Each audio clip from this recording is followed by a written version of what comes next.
BC Racers is a pretty cool Mario Kart type racing game for the Sega 32X. Now, why haven't a lot of people played it? Well, very simply, not a lot of people had the 32X. I mean, even people who had the Sega Genesis, which was a piece of hardware you needed because the 32X was basically an attachment to the Sega Genesis, didn't have the 32X. It just kind of slipped through the cracks. It wasn't a horrible gaming console. It had some good games, a la this game, but also it had some bad games, and it didn't have a lot of games altogether. Ultimately, it just wasn't something people were interested in. And in a way, that's a shame, because quality games like this fall through the cracks. BC Racers is a stylized racing game. It's supposed to take place in the prehistoric caveman days. Everybody rides these motorcycles where the wheels are actually stone, and you have a bunch of different characters to choose from, all of which have different strengths and weaknesses. Some characters are really fast, some characters can hit very hard, which gives the game a really nice road rash feel. Some characters can't take a lot of damage. That is another thing you have to take into account.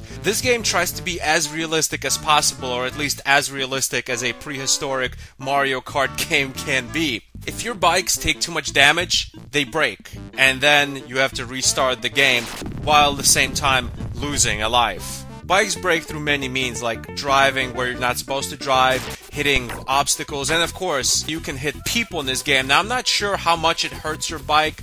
It doesn't seem like it hurts your bike that much, so hitting people is one of those kind of sour candies in this game. It's not the most helpful thing for the race, but it's so satisfying. It's not violent in any way. There's no blood. It's comical. You hit people and they fly off in a comical way. But still, it's cool. This game just has all the best things you would want in a racing game. Really cool, beautiful, and different looking levels. Car damage, a bunch of different characters, and all the different characters have different stats. And of course, pure, unadulterated violence, which is awesome. The game even has day and night levels, where the night levels are really dark and you have to turn on your headlights, and it's really hard to see. I mean, I hate these. Night levels are horrible. The computers are doing fine, obviously. They're NPCs. They're not actually looking at the screen like me, a human being. They're just pre-programmed to drive in a certain route. I found the best way to pass night levels is, number one, to pick a bike that can take a lot of damage. Weaker bikes, like these two sexy girls, they just will not get through the night levels.